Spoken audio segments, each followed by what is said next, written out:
principal talking to you today, and about the reality of the whole lot. the realities of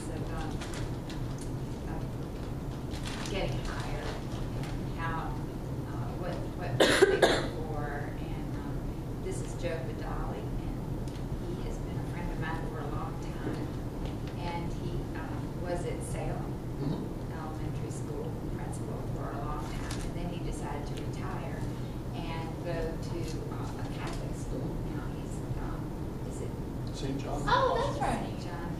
We came last year and did the service learning art auction with your children there at the That's school. You did? With Miss Edwards. I remember them. Oh, that's nice. A bunch of people used to. We had a whole bunch.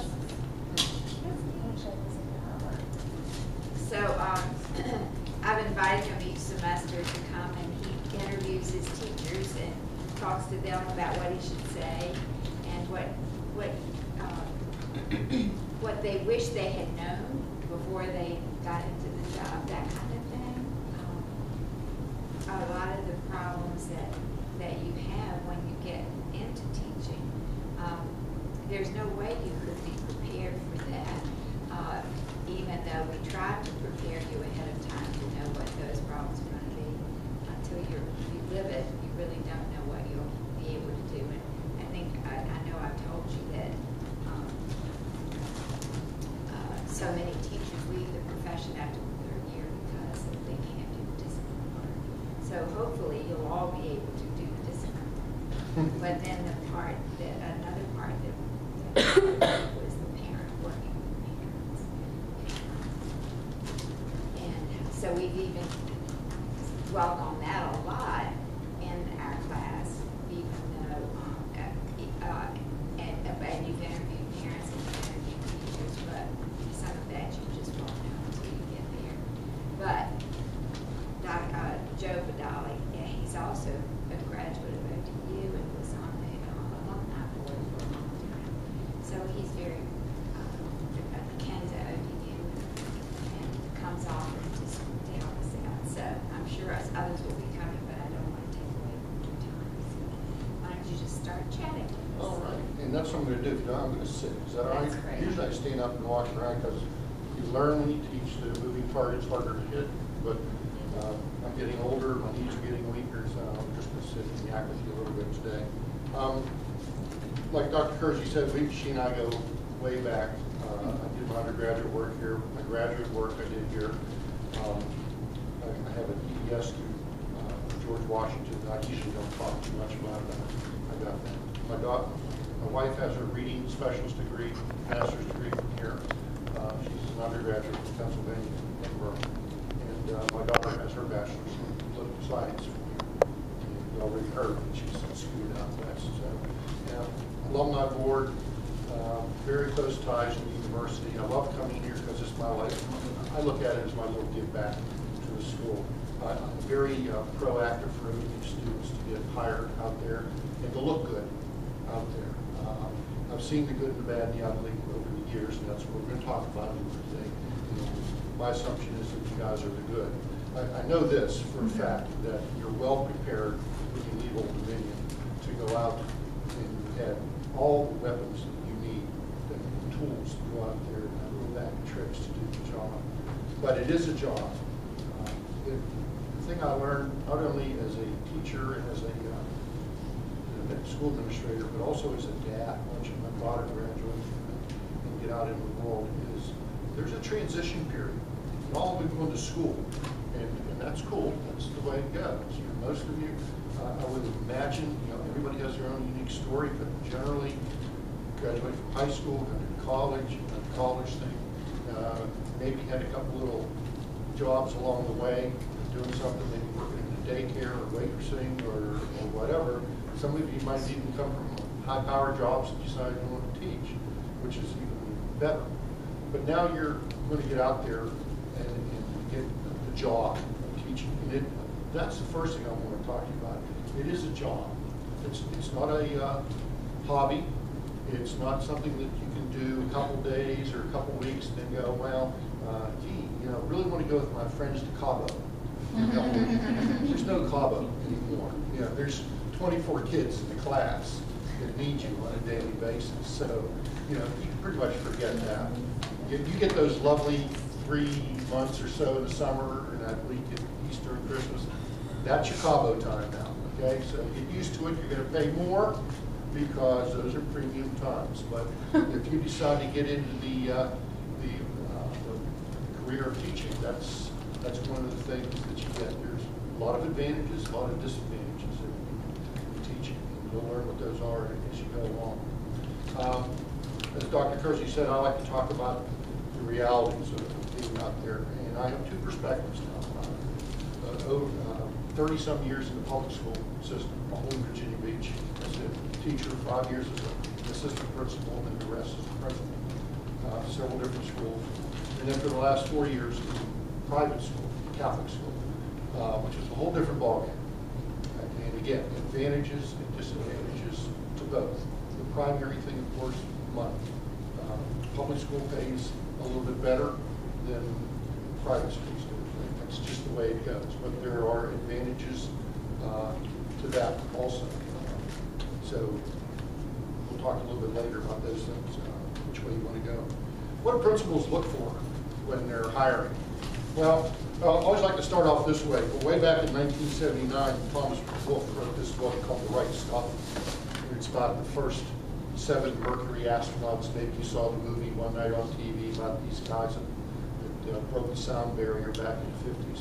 And he spends a lot of time in the book trying to define what it is that these guys as test pilots, as fighter pilots, had that made them be what they are.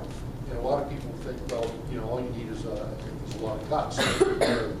Mach 3 and spin an airplane around. He goes, well, there's a lot of people out there that will do crazy things for you. But he talks about it as intelligence and grace under pressure.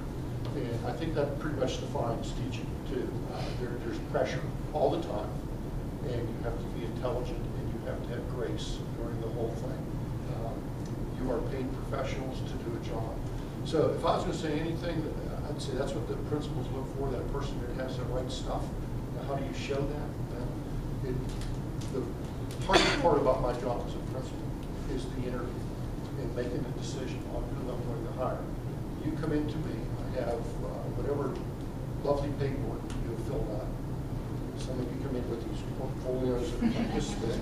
Others have DVD, you know, and all these letters of recommendations, lovely letters from your supervising folks out there, professors and things of that nature.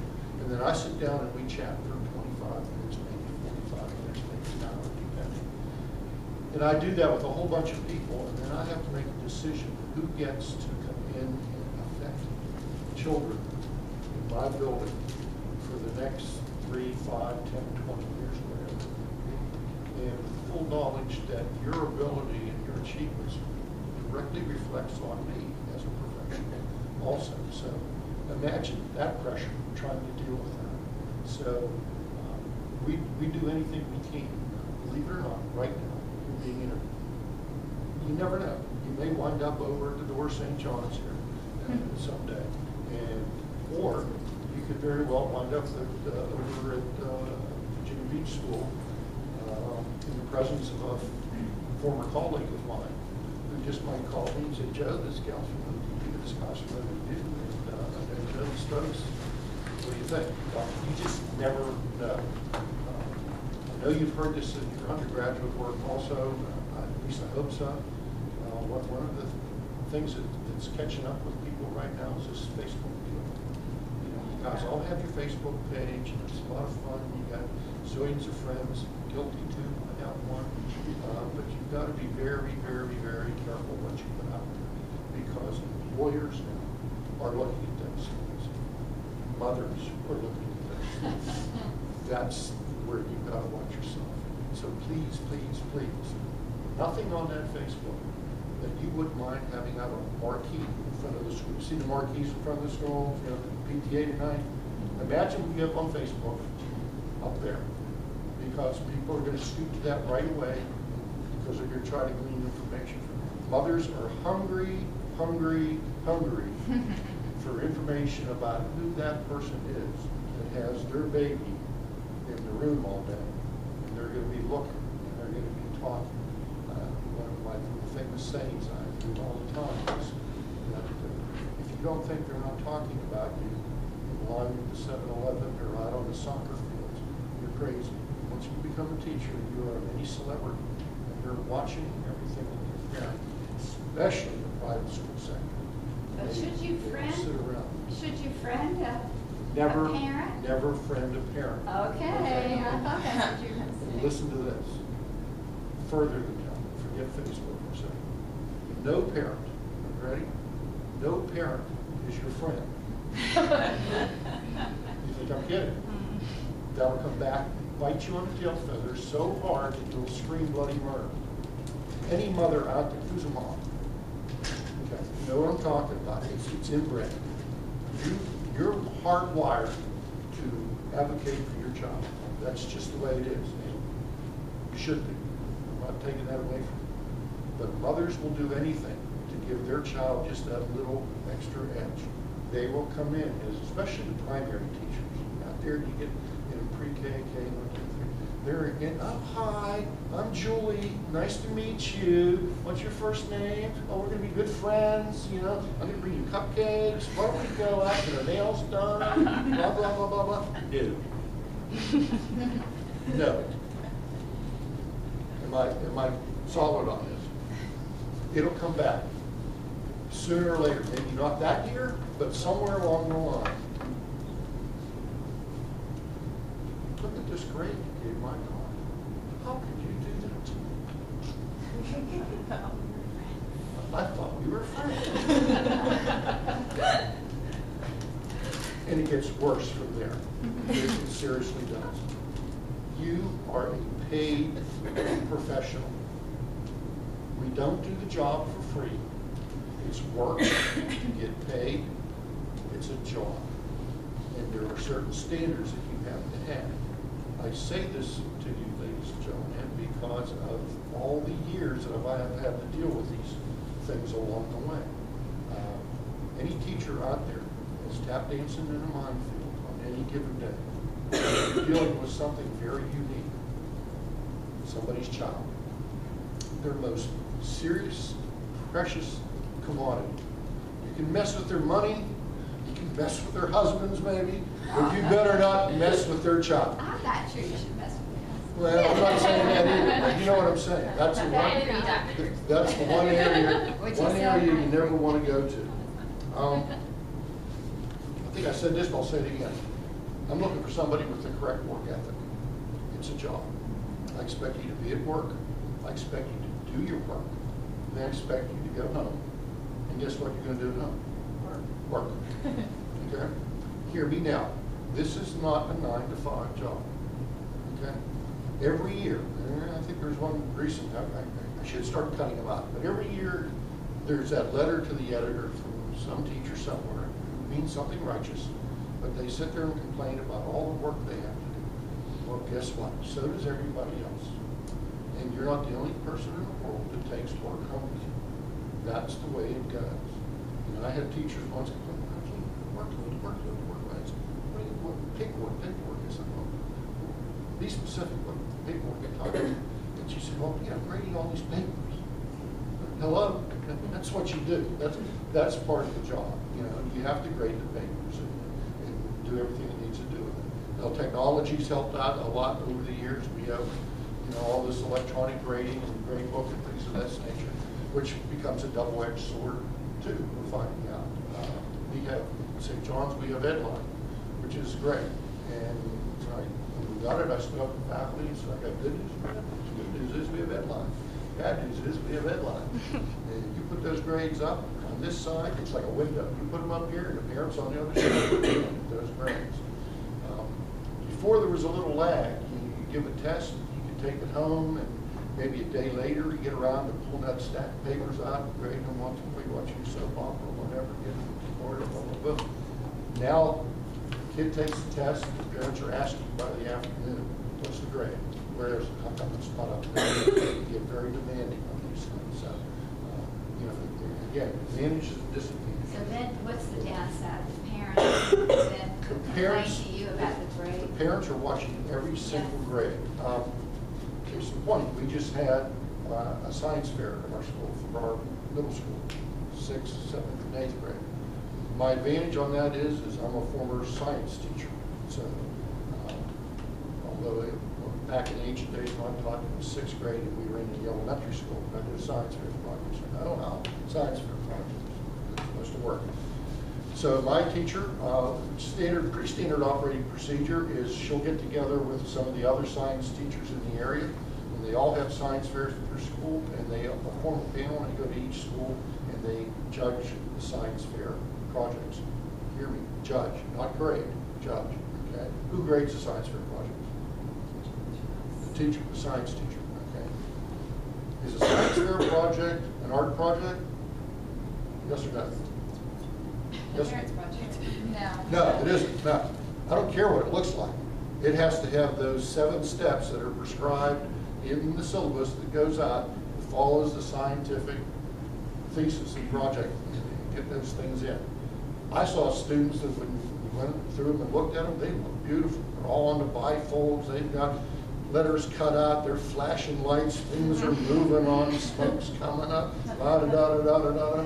Then you also got the one where the kid just kind of, wrote the letters in crayon, but hey, he's got everything. Everything's there. It follows the process. He's proved his point, or she, as the case may be. And then you get the ones that they look lovely, but they're missing 1 or 2 steps. I just ran into that battle the other day. I'll take a second to tell you this because this is the kind of stuff you deal with. We do a principals list. Each time the grades come out, we invite the kids that made all A's with their parents. They come in the morning. We do a little cupcake and donut thing, just a little reception for them real quick, 3rd grade through middle school. And they get a little certificate recognition, a little sticker and things of that nature. So had a, trying to make sure I tell you this without giving away anything. There were some siblings involved in this. One of them just didn't finish the thing. Had 1 or 2 components missing. Had extra time, had it pointed out by the science teacher, documented. You need to get this part in, you need to get this part in, you need to get this part in. Never did. Totaled up the grades, and he come up 1 point short of an A in science because going back to that thing he didn't turn in. And the mother wrote me an email saying, I think, I'm looking at deadline, I think you made principal's list, I'm not sure, can you verify? Sure. I looked at grades, I talked to the teachers, nope, came up short. No, sorry, didn't make it this time. And I even wrote to her, I said, you remember the same thing happened to my daughter one year. She missed by 1/100th percentage point, and I even added, and it was a true story, the teacher was my neighbor. But you don't make it, you don't make it. There has to be a cutoff somewhere. So we go to this reception in the morning, and we give out everything. Everybody's all happy because their children are all A's. As I said, there was a sibling involved. The other sibling made principal's list. So I'm walking around afterwards, schmoozing, working the room, talking to people. And the dad, military, comes up to me like a scud rocket. I'm really upset with you. And I knew exactly what he was talking about, and I just stopped and looked at him. And, there's 40, 50 people there. I said, do you really want to get into that here and now? And I'm upset. I hear you. But the situation, I looked at it, and as I told your wife, yada, boom, boom, boom. Of course, he's still all kind of cranked up about the thing. But that's the way people get. They're looking at every little thing their children do. These are the parents that start off as soccer moms, when their kids were little, and they're out there on the playing field, and they would go yell at the coach and yell at the other parents and things like that. Now they're in school, and I bet you still have them here even. Is this worse in private school? It seems to be. If there's an upside to it, they're a little bit more polite in their anger. Oh, are they? So, yeah, they don't come in, I'm going to rip your head off. I've had But they're that. paying for their children to be there. That's the first thing that comes out of their mouth before their rear end hits the chair in front of my desk. I should have a little sign that says, yes, I know you paid for your child to go to school because a percentage of it goes into my bank account.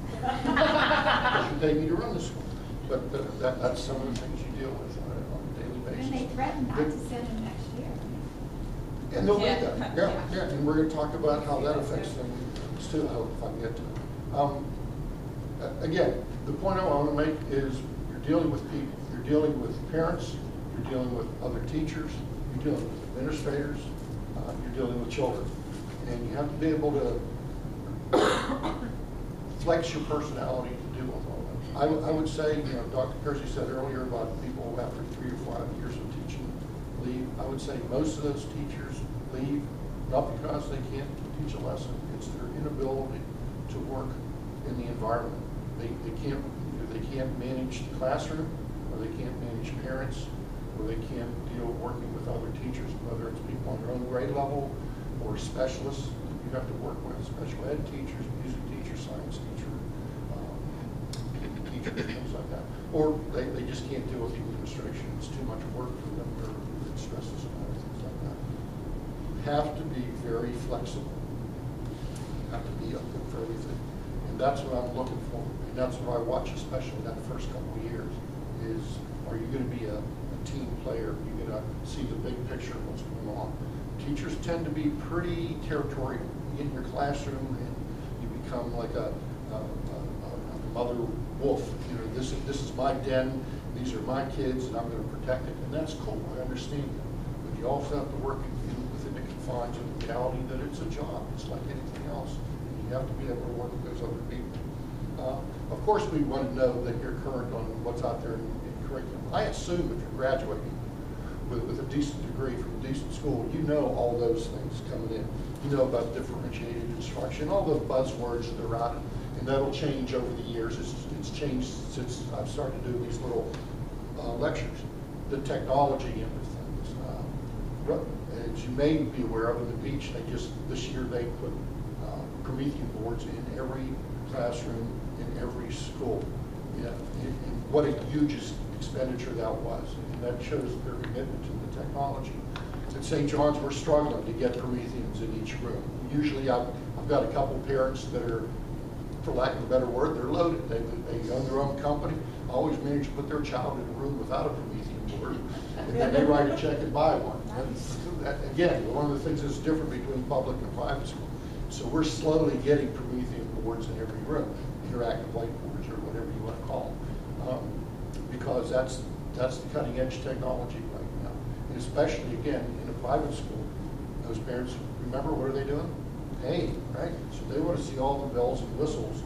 They want to be able to go to their little cocktail parties and brag about what their school has and how well their child is doing. So we have to make sure that we maintain all those things. It's costly, but it's what we have to do.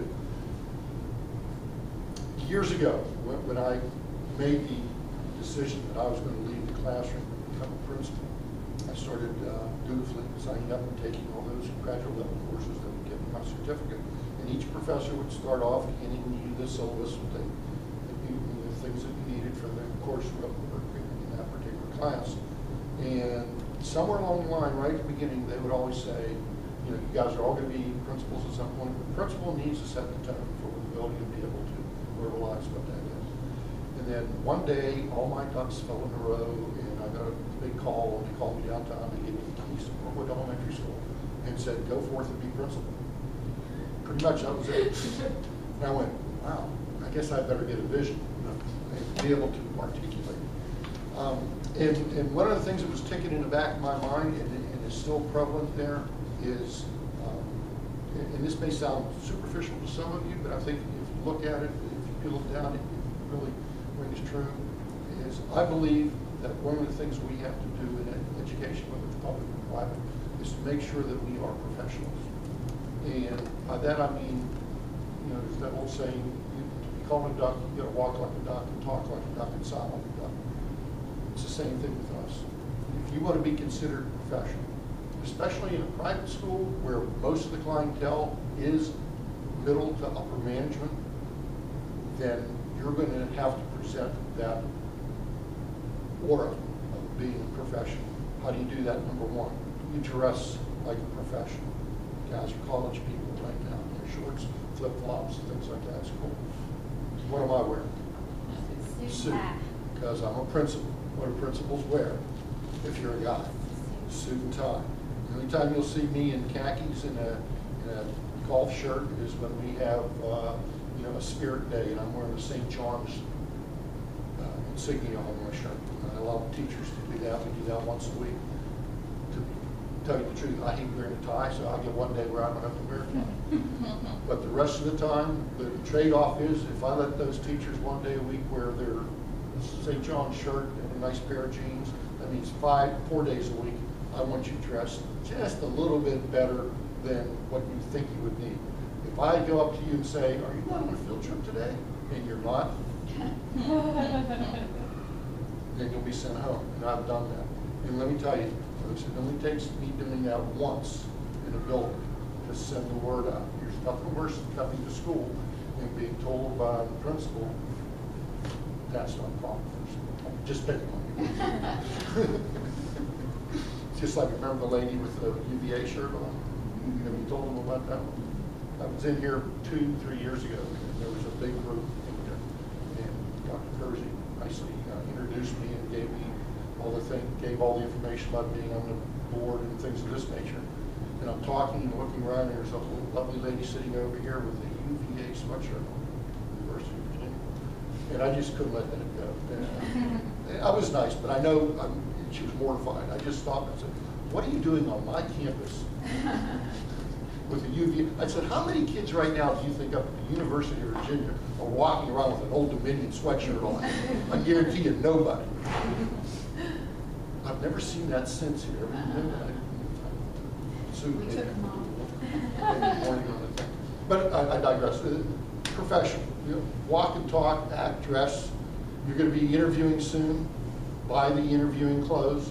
Spend some money on that. Buy a couple outfits so you have those on hand for when you need them. You know, the decent shoes. Don't show up in jeans and flip-flops. I've actually had that happen. People lose a job walking up the sidewalk. You know, it's like, okay, they get the 5-minute interview and out the door type thing. I don't care how good you are. That's part of what we do. Image is a very big part of what you do. Public relations. We talked earlier about them talking about you out and about. They will see you. And they will be comparing notes in the classroom. More so in the private schools because they feel that they're a little bit more entitled. And also, what I have found out, running a private school is very much like owning a store. I have a store that sells Catholic education. Teachers are my salespeople. Okay? The product that we put out is the Catholic educated child. Parents come there because that's what they want. Now, they're not all looking for the Catholic. We certainly have children who are not Catholic, but we welcome them. But they're looking for that private school cachet, whatever they think that is. They want to have a little bit more say so what's going on. And I tell my teachers are hired on a year-to-year contract. Nobody is there permanently. Absolutely. And we're coming up to that right now. And the reality of it is this: if the parents don't like you, you're not teaching there because the parents will leave. If I don't have you leave, then they'll want me to leave. I like my job. It pays pretty good. I'm retired. I'm getting a state retirement, and I'm getting my St. John's deal. It's a pretty good gig. Okay? I'm not leaving because I'm not moving the teachers. Now, obviously, any one parent at any one given time is going to have a problem with the teacher. That's not what I'm talking about. What I'm talking about is, as opposed to public school, where nobody likes to talk about the elephant in the living room, but every once in a while you get that teacher that just shouldn't be there for whatever reason. Classroom management, whatever. But they hang on and hang on and hang on because it's still very difficult at the public school level to move those people on. My opinion makes everybody else look bad, but it is what it is. I don't have to deal with that.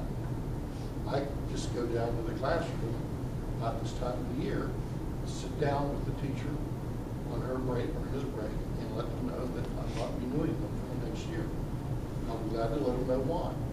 But if I've got 30, 40 parents that are saying, we're not signing our contract to come back because we don't like what's going on in Mr. or Mrs. Umdingham's room, then it behooves me to do something about that.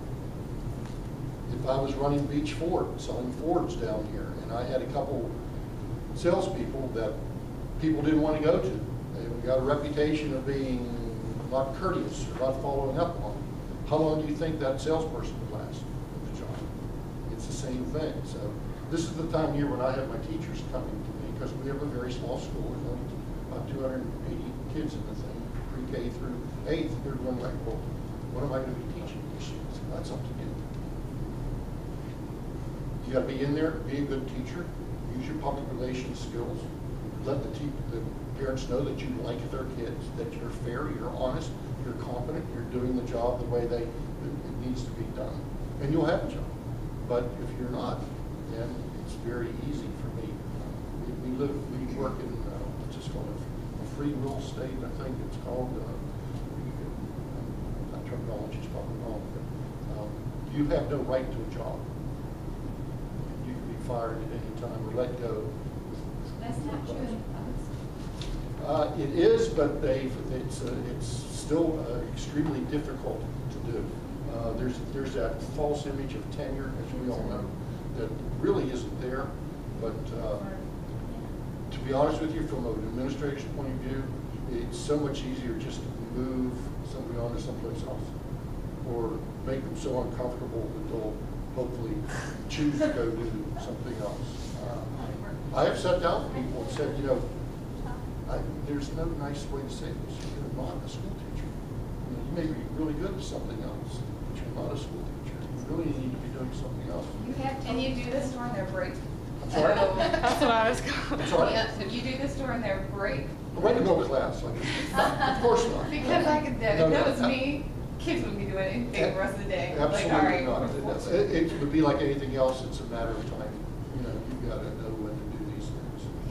And it's never a fun thing. I don't mean to make light of it at all. When you're telling somebody that they're not going to have a job, that's a very tough thing. And it's something that weighs on me, and I agonize over very, very much. And I have to do that several times this year. And it never goes well. You know, nobody goes, oh, thank you very much for that. There's a million deflections. Have you ever had Somebody else's fault. a teacher, like you say you do it around this time, and it's April, when does your school let out for summer break? We have 32 days left. We've got at the end of May. Have you ever had a teacher that's just like, okay, No. and they no. But if I did, that would be their last day. No, she means Yeah, they like- would leave that day. Yeah, but they're like, okay, well, I will not be no, here tomorrow. No, but that's fine. Adios. You know, that's the way it goes. And what we have out there, a thing called substitute teachers, Well, who would love to have your job. yes. Okay? And don't tell me you're not. There's not one of you here that would not hesitate, if it came down to it, to take a job from somebody else. If you could. Yeah, you would. If you couldn't get one someplace else, you would. That's the realities of it. Remember what this is all about, ladies and gentlemen. It's the realities of working in school. I need to look good. I'm all about the image. I'm all about bringing a product to the parents that they want, whether it was public or private school. And I'm only as good as my worst. And I've got to be able to react to that and deal with that. But the problem I want from any one of my teachers is this. All the kids, all the parents want their kid in your room. That's the problem I want from you. Now, what does that do? That creates a problem for the teacher across the hall, doesn't it? So, if you're both, you two are working for me, you're both teaching kindergarten, okay? Everybody wants to be in your classroom, all right? I'm thinking, unless you're blind, deaf, and dumb, you're going to pick up on that without me telling you about it. What should you do then? Figure out what she's doing, okay? Yeah. Don't fight the situation. And I'm talking from experience here. So. Yeah, and I have another question Sure. on that note. Just because I haven't taught yet, and I am very nervous about my first year, and say I'm not managing my class as well as I could or should, and I'm still trying to work it out, would you just one day, boom, like come in during my break or come in at that time that you feel appropriate, tell me, you know what, I'm not going to renew your contract, and you give me the reasons, or would you just kind of give me some clues ahead of time when you kind of give me a heads up, like, you know, I'm Ms. We Varnell, don't you want- need to work on. Yeah, I hear you. We don't want anybody to, I want you to be a good teacher. We do not just sit there and wait and then go, you're out of there, you know? So you do kind of give a heads up a Oh, little bit, so I absolutely. can kind of see that you're not. If you're not satisfied. going the way we want you to go, we're gonna nudge you, Okay. okay? And I'm sometimes just we letting bonk you over hear the that- head. You gotta do it. No, let me like this up a little bit. No principal is out right away to get the people they hire, you know? How good am I gonna look if every time I hire somebody new, by November they're gone? And then they're gonna go, gee, but Alec, can't you hire decent people? Et cetera, et cetera. So obviously, and anybody is on a learning curve. As good as this university is, and I know you guys are absolutely well prepared, you're gonna screw it up the first year. Everybody does. I mean, that's part of it. There's gonna be something that you just don't do the way you should. And I'm gonna have to go down and go, darling, come here. You know, geez, come on. You know, that'll happen. It happened to me. You know, it's part of the learning thing.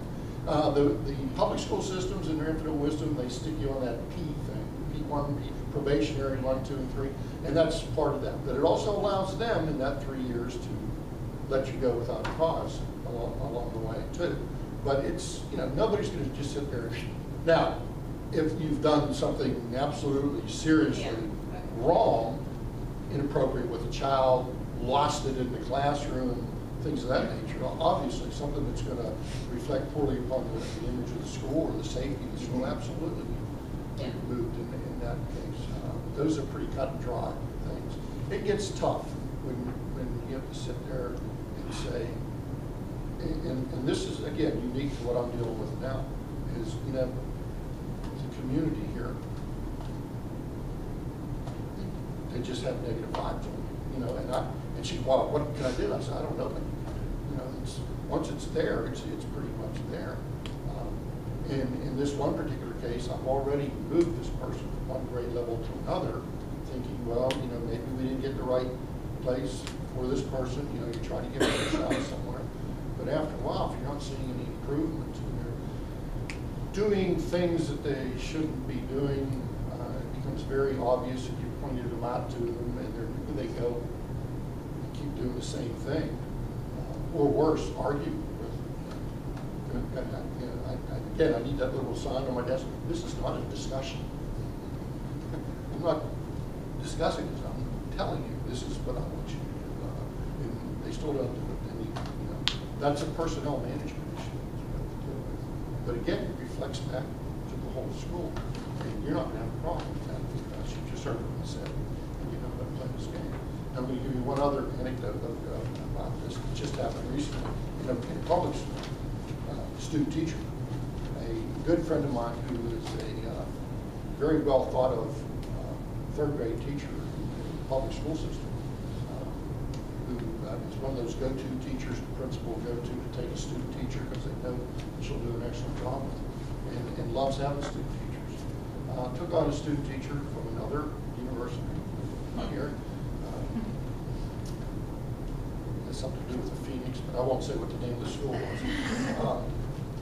The teacher showed up, the regular classroom teacher, third grade teacher showed up on the first day that the student teacher was going to be there, walked in her room, and the student teacher had completely rearranged the classroom. Oh, gee. That was the beginning. You guys are still students, okay? Did you Why did she think That's- that? yeah, It just went from there, and She was probably like, I learned that this sounds Right. better. this was I a thought you would love it. this was a more mature person that was coming from another line of work. Wasn't somebody that just had gone to college. At University of Phoenix, I think that's their target student. But it started there and just went downhill from there. It was a total disaster. She was trying to tell the teacher how to teach, and was calling out the teacher on things, pointing out what she felt was wrong. It's probably a reflection of her personality. Big time. But, you know, again, it got to be one of those train wrecks where they had to pull in all the supervisors, and somebody from the University of Phoenix had to come out, and they removed her from that. And I think she has to do student teaching all over again. Point taken, you know, you go in there and go, help me. Let me learn from you. I am here to learn everything. They want to be your mentors, or they want to take the job. And they're doing that because there's always that cadre of teacher out there that wants to pass it along. Plus, they're smart. They know they're going to get something from you. You've got all the cutting edge stuff. And a good one will milk you to death, trying to because teachers steal. That's what we do. We find good stuff from other people, ideas and we steal that. That's part of it. So again, go in there. Hey, thanks so much for letting me come to your classroom. Really appreciate it. You guys came out. That's all I heard from you all when you're out in the building, and they did such a great job. It was good to see the ODU kids out and come back again. And, I'd like to get more UA ODU students out there working with the kids. That's a benefit to us also. Make sure I don't miss anything. Some information that I got from the beach system. I always go back to my buddies before I come out here. One of the things they have if you're applying online to work at the beach school system is you are going to take what they call the Gallup survey. I think Gallup's the name of the company. They do this survey. The HR people have asked me to make sure that you all know that there are no right or wrong answers on that, and don't overthink the questions. They just it's a personality type thing that they get and try to get some sort of information off. So don't sit there and try to get, well, what do they mean by this? Things like just fill the thing out and you're ready to go. Tell them that. Have you done it? On any interview you may go to, and I know the beach is evolving, they keep changing how they do the regular sit-down interviews. Most of the new principals coming up now have been trained in having some sort of committee interview. I'm old school, I still do it by myself. Maybe on occasion I'll pull in maybe another teacher from that particular grade level that I'm looking for because they have closer expertise on the things. But in most cases now on the beach, you'll sit down in front of some sort of panel made up of administrators, a couple teachers and specialists, and maybe even a parent or two on the board. So, and what I've been asked to share with you is be ready to answer this question, and that is, what are you looking for in the school system? So that they kind of put it back out on you. So not to say there's not going to be other questions that may or may not be as important, but that's the one that they keep giving me to give to you guys to help you along with those things. Starting salaries, if you're in this thing for the money, get a different job. Okay, never gonna get rich. I started back in 1976 at $8,600 a year. I was going to school here at Old Dominion on the old GI Bill from Vietnam. They paid me $286 a month cash free to go to school.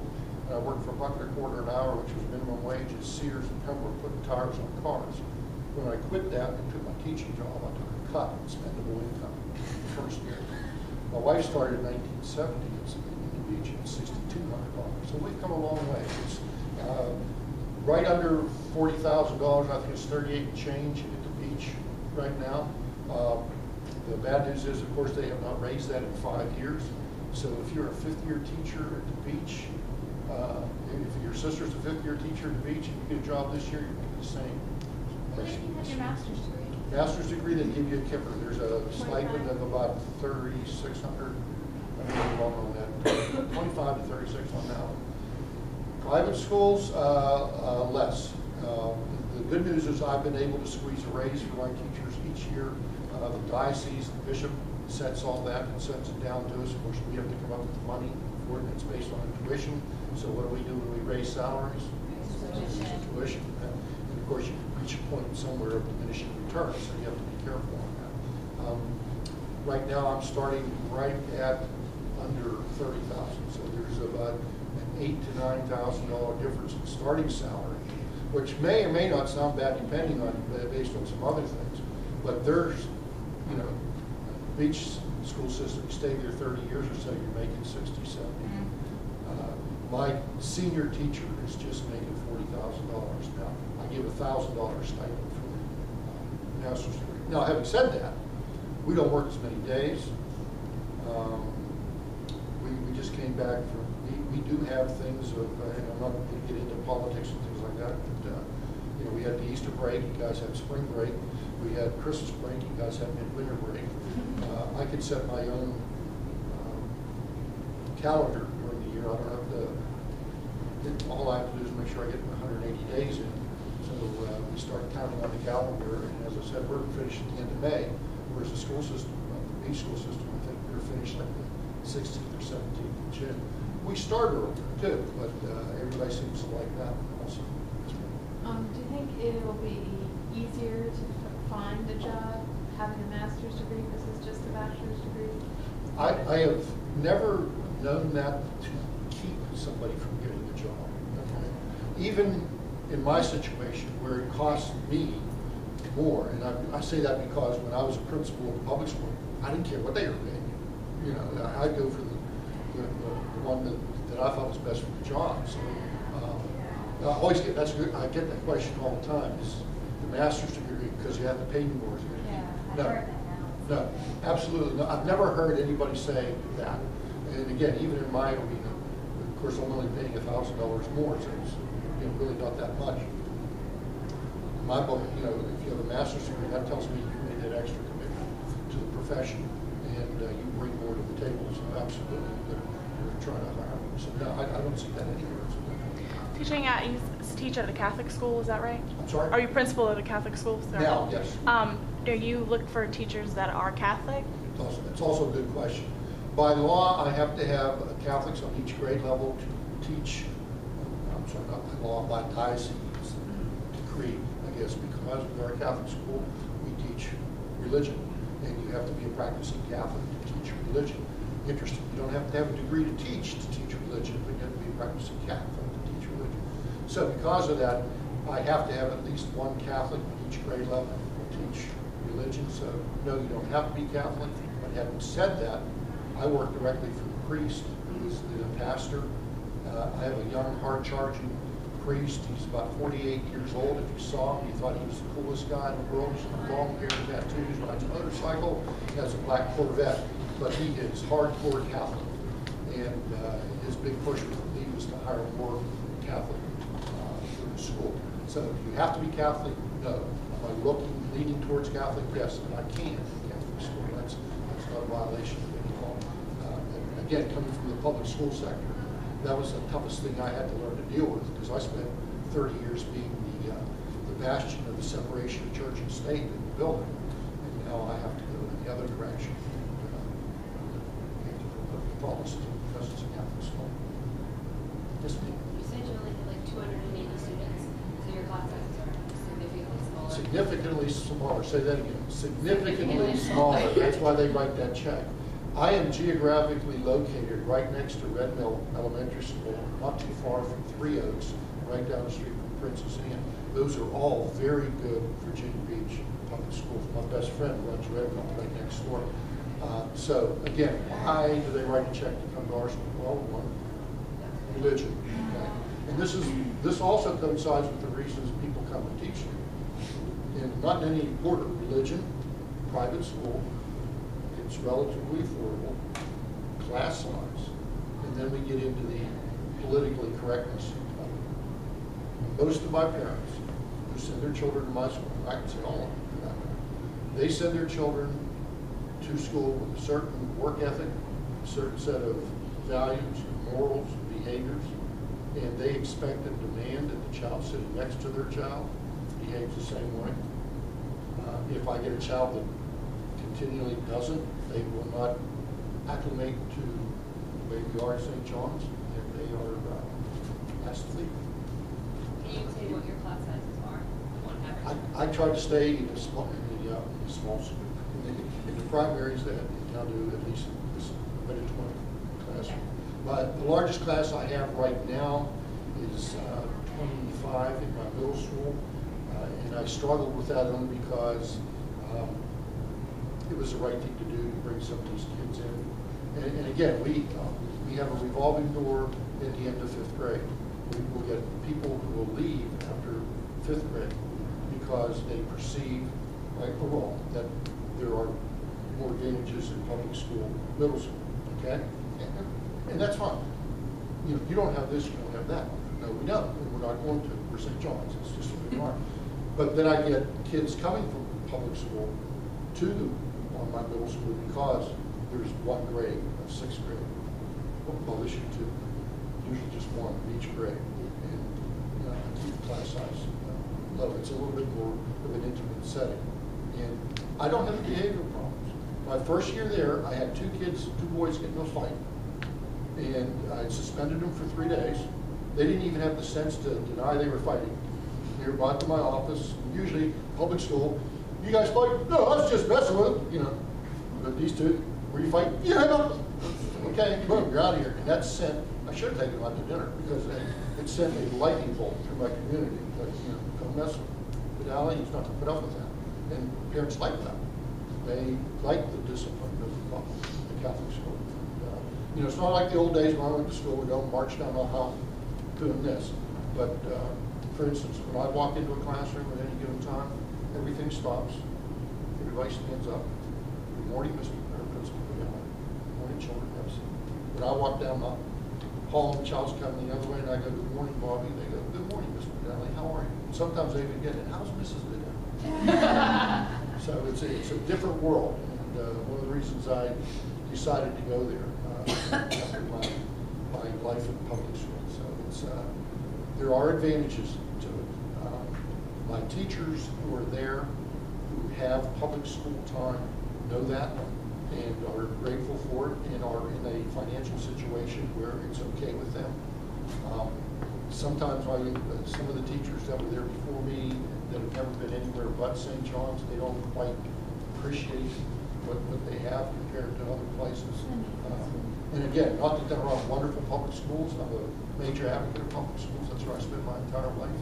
My daughter's a product of public school. That's not the public school system. And you know, I would never badmouth it in any way, shape, or form. It is what it is. It's public. Private school, we get to pick and choose. I'm interviewing a potential 6th grader tomorrow to see if he has the right stuff to come to our school. For next year or for now? For next year. Do you interview the student as well as the parent? Yes. Even your kindergarten? Yes. Even if it's just, hi, how you doing? You know. They're going to just respond to you. Right. Yeah. Here's a telltale one. Why did you get a hold of this one? Oh, really? Yes. Since you get to pick and choose your students, or decide to not allow your students to come back, what is the deciding factor? Like when you see a child, how do you know that, you know what, I don't think I want to my school? Well, this is a horrible thing to say right off the bat, but first of all, I have no facilities in my school for any special education. So if you come with an IEP, I will very politely sit you down and point you to some wonderful public schools. Because again, I can't say enough about Virginia Beach public schools, especially in the area of special education. It's a budget issue with us, and it's a room issue. I don't have the space or the budget for special ed. Some people would say, well, that's not convenient. Maybe so, but that's where we are right now. We're probably 5 years away from that. I don't have a reading specialist, which I'm dying to get. My nurse is not full-time. You know, those are issues, other things that we have to deal with. So that's pretty much does it right then and there. Usually don't turn down the elementary school children unless there's an obvious problem that goes on beyond. Middle schoolers, though, I've learned to be judicious about it because you get that level where you get the parents coming in. Johnny needs another chance. They don't understand him. Well, they don't understand him because they don't understand mom, who keeps making every excuse in the world for Johnny. Johnny's learned to do that. And there were times when I first got there, and I thought, okay, this is the right Christian thing to do, Catholic thing to do. Sure, come on and bring them in. We'll give it another shot. And they almost destroyed my middle school. I had three students my first year there that by Christmas I had disinvited all three. They were just not conformed to what we were doing over there. My kids kind of look at that and go, what the heck's that kid doing? That behavior's forming. Again, it's the reality. Yeah.